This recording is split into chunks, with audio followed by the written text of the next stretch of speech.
Salut à tous, c'est aujourd'hui on se retrouve pour une nouvelle vidéo. Donc comme vous l'avez vu au titre de la vidéo, aujourd'hui je vais vous faire la présentation de ma nouvelle version de mon deck l'Antre des Ténèbres. Donc vous allez voir que c'est une version qui a beaucoup évolué. En fait, comme vous pouvez le voir, j'ai déjà 10 versions différentes, donc j'ai beaucoup travaillé ce deck pour essayer d'obtenir en fait justement un deck qui soit anti-méta, enfin, qui puisse se jouer durant la méta actuelle. Donc avec tout ce qui est Shadow en ce moment et héros et héros tout simplement. Et aussi du coup pour les prochaines Master Rule aussi, je pense que ce deck justement va pouvoir faire un lien entre justement cette fin de Master Rule et la prochaine Master Rule qui arrive. Donc on va commencer tout de suite la présentation du deck. Donc tout d'abord, on va avoir deux Diabolos Seigneur de l'Antre. Donc en fait, cette carte, ça va être un peu le boss monster de ce deck. Il va tout simplement s'invoquer quand vous allez sacrifier un monstre de votre côté et en sacrifiant un monstre ténèbre sur le terrain, enfin en sacrifiant un monstre ténèbre, vous allez pouvoir obliger votre adversaire à choisir une carte de sa main et l'envoyer en dessous au-dessus du deck. Donc ça permet déjà d'enlever une carte à l'adversaire dès le premier tour, si vous jouez en premier, et d'enlever une autre, d'enlever une carte n'importe quand à peu près, parce que en fait vous allez pouvoir activer l'effet de l'invoquer, de le sacrifier, de sacrifier un monstre à chaque tour. Ensuite, on va avoir Arima, carte très importante. En fait, cette carte a deux effets. Donc, le premier, ça va être d'aller tuto la magie de terrain, Donc, comme vous voyez, on en a trois. Donc, ça fait déjà, on va jouer trois magies de terrain que je vais vous présenter après. Donc, ça nous fait déjà juste ici 6 magies de terrain. Son deuxième effet, c'est que si on sacrifie un monstre ténèbre, on pioche une carte, mais le deuxième effet de sacrifice est plus utile, on va dire. Si on sacrifie un autre monstre ténèbre hormis ce monstre-là, hormis Arima, on va pouvoir aller chercher un monstre ténèbre avec 2000 points de défense ou plus. Donc on va aller pouvoir tuto justement Diabolos, ce qui est très important dans ce deck, de l'avoir le plus rapidement possible. Ensuite, on va jouer deux Lilith, Dame de la Lamentation. C'est une carte en fait qui va être aussi très importante dans ce deck, donc c'est vraiment les trois cartes monstres importantes du deck, puisque tout simplement elle va nous permettre d'aller choisir trois cartes magie, enfin trois cartes pièges euh, normales, voilà, trois cartes pièges normales. J'ai bégayé, désolé. Et donc en fait, l'adversaire va en choisir une au hasard et vous allez pouvoir la poser sur le terrain. Donc vous allez voir que ce deck joue avec les virus, donc c'est une carte très importante pour justement pouvoir utiliser les cartes pièges qui vont être nombreuses, enfin qui sont très nombreuses je pense dans cette méta là. Donc on joue 3 bien sûr.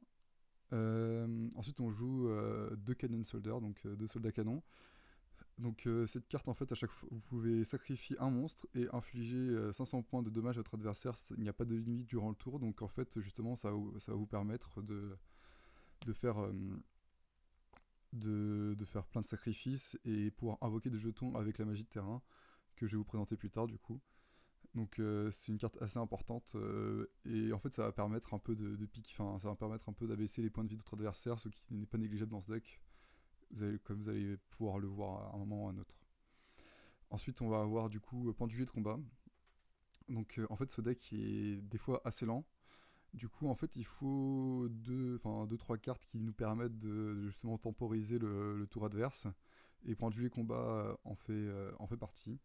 Donc, en fait, il va avoir une double utilité. D'abord, il va vous permettre de temporiser. Et deuxièmement, il va vous permettre d'invoquer Anima, donc le nouveau monstre renoncé, le nouveau monstre lien renoncé, que je vous présenterai plus tard. Mais du coup, c'est une carte assez importante. Ensuite, j'ai mis une raie dans le deck. Je joue tout simplement les deux monstres vent. Donc c'est des Hayate, je joue deux Hayate pour pouvoir justement attaquer directement l'adversaire. De plus, l'effet de raie va lui permettre de se sacrifier. Donc en fait, c'est un deck où il va falloir vraiment énormément sacrifier pour justement pouvoir poser des jetons sur le terrain. Et en plus, quand Hayate est détruit, on peut réinvoquer raie. Et ça permet justement d'encore plus temporiser le tour. Enfin, de plus temporiser contre l'adversaire. Ensuite, je vais jouer un kaiju, donc Radian, Je sais plus comment il s'appelle exactement en français, je connais que son anglais. Donc en fait, au début, normalement, vous pouvez jouer n'importe quel kaiju, mais celui-ci en particulier, parce qu'en fait, en gros, vous allez pouvoir le tutoriser avec Arima si besoin est. Et en plus, c'est un ténèbres, donc vous allez voir que j'utilise super polymérisation, donc en fait, il sera plus simple on aura plus facilement accès à la super polymérisation pour ensuite invoquer Venom. Donc maintenant on va passer donc aux magies. Donc on a trois l'entre des ténèbres, donc la magie de terrain spécifique au deck. C'est la magie en fait qui va vous vraiment faire chier l'adversaire parce que tout simplement on va vous permettre une fois par tour de sacrifier un de ces monstres au lieu de sacrifier le vôtre. Et vu que c'est un sacrifice, l'adversaire peut pas faire grand chose. Et à la fin du tour, à la fin du tour, à la end phase, vous allez devoir invoquer du côté du terrain du joueur, du tour du joueur actuel, vous allez devoir invoquer le nombre de jetons égal au nombre de sacrifices qui a été fait pendant le tour. Ça veut dire oh, ça veut dire que si vous avez sacrifié, imaginons, 5 monstres durant votre tour, vous allez avoir 5 jetons sur votre terrain. Par contre, bien sûr, si vous sacrifiez 5 monstres, ou l'adversaire sacrifie 5 monstres durant son tour, il va pouvoir invoquer 5 jetons sur son terrain. Ensuite, on va jouer un sacrifice inutile pour envoyer Diabolos au cimetière, puisque son effet en fait d'invocation se fait depuis la main ou depuis le cimetière quand on sacrifie un de ces monstres. Une terraformation du coup pour aller tuto Lair of Darkness, donc c'est comme si déjà on avait avec les trois magies de terrain plus les 3 Arima plus terraformation, c'est comme si on a déjà cette magie de terrain, donc ça augmente nos chances de l'avoir en main. Ensuite, bien sûr, un Monster Reborn pour réinvoquer un monstre, n'importe quel monstre en général, en fait ça va dépendre de la situation. Des boucs émissaires pour temporiser encore, attendre que l'adversaire arrive. Alors là par contre c'est une carte que j'ai mis, mais ça c'est vraiment pour le fun. En fait en général les gens qui connaissent pas ce deck, ils galèrent un peu à retrouver les monstres que j'invoque. Et en fait en gros question va me permettre d'invoquer en fait en gros on va demander à l'adversaire quel était le premier monstre envoyé au cimetière. Donc c'est-à-dire le monstre qui est le plus en bas dans le cimetière. Si l'adversaire répond mal, on invoque le monstre. S'il répond bien, on le bannit. Mais bon, c'est juste une carte un peu fun que j'ai voulu rajouter parce qu'elle, je sais pas, elle est pas jouée régulièrement et en vrai ça fait un peu un Monster Reborn si la personne ne connaît pas bien le deck. Ensuite nous avons deux instants de fusion. Donc instant de fusion va nous permettre d'invoquer le renoncer au milieu, donc on l'a en x2 pour justement l'avoir plus facilement et pouvoir justement piquer des monstres d'adversaires et, et justement les enlever du terrain adverse. Et ensuite éventuellement pouvoir invoquer un anima. Donc Cart of Demise, parce qu'en fait on joue beaucoup, du coup ces cartes d'exécution on le joue, en fait on joue beaucoup de magie et pièges, donc au final si on a un peu en galère, piocher 3 cartes supplémentaires, ça peut vraiment changer un peu la game. C'est-à-dire que vous pouvez plus temporiser, ça vous permettre peut-être d'activer la magie de terrain ou des choses dans ce genre-là. Ensuite, je joue Succession de l'héritage du monde. C'est aussi un Monster Reborn. C'est juste que vu qu'on a des jetons, j'ai rajouté 2 Link Spider dans le deck, vu que Link Spider pointe vers le bas, du coup vous allez pouvoir invoquer un monstre depuis le deck sur la zone pointée par Link Spider. Ensuite bien sûr les 2 super polymérisations puisqu'on va jouer 2 fois Venom. Un jour de paix pour piocher et en plus temporiser. Raigeki du coup pour détruire le terrain adverse. On va jouer aussi 2 contrôle mental donc pour voler justement les cartes à l'adversaire et pouvoir les utiliser comme matériel pour invoquer les liens. En général, on va invoquer la nouvelle Prédaplante Anaconda. Ensuite, on va jouer 2 typhons. Donc c'est une carte du coup qui coûte pas beaucoup. Je pense qu'en fait j'ai essayé j'ai essayé Orage Foudroyant. Je trouve que ça allait pas réellement dans le deck. J'ai enlevé Raigeki et 2 typhons et du coup j'avais mis 3 Orages Foudroyants. Je trouve que le deck tournait. En fait ça bloquait le deck un peu. Parce qu'en général on a à chaque fois un monstre face recto sur le terrain et du coup c'est pas une bonne carte. Ensuite j'avais essayé 2 Twin Twister. Donc les tourbillons jumeaux, le problème c'est que en fait on devait défausser une carte. Et en fait on n'a pas tant que ça de cartes que l'on peut défausser dans le deck, ce qui peut vite être un problème pour choisir une carte en fait. Et j'ai l'impression que ça nous mettait en difficulté. En général, j'ai remarqué que les gens jouent pas trop de magie piège. Donc je pense que juste deux typhons suffisent. Ensuite nous avons du coup sur la carte piège, donc on va avoir deux virus épidémiques d'éradication. Donc cette carte en fait on va sacrifier un monstre ténèbres de 2500 points d'attaque ou plus. Et on va dire dire un type de carte, donc magie ou on va du coup dire magie ou piège. On va regarder la main de l'adversaire, on va regarder toutes les cartes face verso de l'adversaire. Du coup, si on a dit magie, que ce sont des magies, sont détruites, elles vont au cimetière. Si ce sont des pièges, elles restent sur le terrain. Mais si on a dit pièges, du coup, c'est les pièges qui sont détruites et les magies qui restent. Donc ça sera selon sa situation et ça permet aussi de détruire des monstres, des gros monstres adverses. Ensuite, on a. Alors, je l'ai en version anglaise, donc c'est Greening Grave Virus. Donc, je crois que c'est Virus Tombe Souriante. Cette carte, on va sacrifier un monstre ténèbres avec 3000 points d'attaque ou moins. Et pour chaque 500 points d'attaque qu'a le monstre, l'adversaire va envoyer de sa main ou du terrain au cimetière le nombre de cartes. Du coup, le nombre d'attaques divisé par 500 et du coup ça vous donne le nombre de cartes envoyées au cimetière. Et si on sacrifie un monstre avec plus de 2000 points d'attaque, à chaque fois que l'adversaire pioche et durant 3 tours, si l'adversaire pioche un monstre, il va automatiquement être envoyé au cimetière et ses effets ne pourront pas être activés le tour où il a été envoyé au cimetière. D'ailleurs, pour virus épidémique d'éradication, c'est la même chose à peu près, sauf que ça sera des magies ou des pièges du coup si l'adversaire pioche une magie ou une piège, elle va être envoyée du coup au cimetière selon la carte, le type de carte que l'on a choisi. Ensuite, on va avoir Metaverse, donc ça c'est justement une terraformation piège. Du coup, ça va nous permettre directement d'activer depuis le deck notre magie de terrain. Ensuite, deux infinis éphémères, oui. En vrai, cette carte, je l'ai pas tant utilisée que ça au final. En duel, c'est juste contre vraiment les gros decks méta, contre Shadow, je la trouve assez utile. Du coup, en fait, elle va vous permettre de negate, du coup, de negate les effets d'un monstre qui est face recto. Et comment ça s'appelle. Et en plus, vous allez pouvoir, comment se dire, annuler les effets d'une carte piège ou magie qui se trouve dans la même colonne que la carte.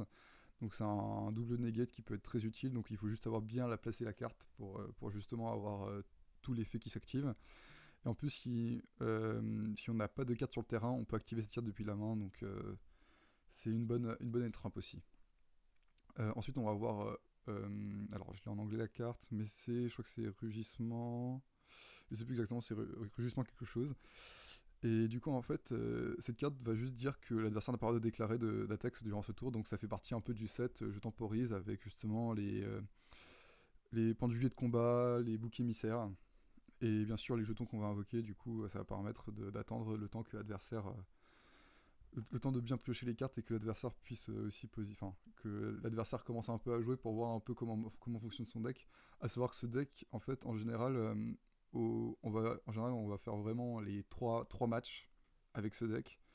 Puisqu'en fait, le premier tour va vraiment être utile pour analyser le style de jeu de l'adversaire, quel deck il joue, et pour en conséquence sider contre lui. Donc, on va passer maintenant à l'extra. Donc, comme je vous ai dit, on va avoir deux renoncer au milieu. Donc, pour aller choper les monstres adverses et l'attacher à lui. De manière, on peut que l'invoquer avec instant de fusion, avec fusion instantanée. Du coup, ce qui se passe, c'est qu'à la fin du tour, le monstre adverse sort le Starving Venom fusion. Donc, en fait, cette carte, on va du coup l'invoquer que grâce à la super polymérisation. Donc, en fait, en général, on va cibler deux monstres ténèbres de l'adversaire. En fait, grâce à la magie de terrain, tous les monstres ça s'est pété. Ensuite, les synchros, ça va plutôt être des monstres que l'on va invoquer justement avec Réveil du Dragon qui est plutôt en side. Donc on va avoir Bills qui est un gros ton qui peut quand même un peu emmerder l'adversaire puisqu'il ne peut pas être détruit au combat. Et à chaque fois qu'on se prend des dommages de combat, on va augmenter son attaque des. Enfin, il va augmenter son attaque euh, du nombre de dommages que l'on reçoit. Du coup, à chaque fois, enfin, son attaque est grossit de plus en plus. Et vu qu'il n'est pas destructible au combat ou par des effets de carte, bah, il peut être rouleau à passer. Ensuite, on a le Psy Omega, qui a justement été réédité dans les nouveaux packs qui viennent de sortir. Et du coup, lui, c'est juste qu'on peut sortir un. En fait, on peut. Éventuellement, si l'adversaire banne une carte, on peut la débanne. Et sinon, on peut tout simplement enlever une carte de la main de l'adversaire durant un tour. Ensuite, on a le Scarlight Red Dragon. Donc, il va nous permettre tout simplement de détruire tout le terrain adverse. Donc, cela peut être assez. Et en plus, il détruit tout le terrain adverse et je crois qu'il inflige 500 points de dommage à l'adversaire pour chaque monstre détruit. Donc la Link Spider, donc l'araignée lien qui va être invoquée grâce au jeton que l'on invoque. Du coup ensuite on va avoir le renoncé Anima. Donc cette carte en fait elle peut être invoquée grâce à enfin il faut utiliser un monstre de niveau 1 excepté des jetons pour l'invoquer et euh, elle cible du coup vers le haut sur le terrain adverse au centre. Donc il va falloir bien la placer justement pour récupérer un monstre puisque en fait la zone qui est pointée, enfin si un monstre se trouve dans la zone pointée, Anima va pouvoir le récupérer et l'attacher un peu comme le renoncer ou le renoncer au milieu. Ensuite on va avoir deux Hayate, donc comme dit tout à l'heure. Un Boral Sword que je vous avoue j'ai jamais utilisé, pas réellement utile dans ce deck je trouve. Peut-être un jour je l'utiliserai mais bon.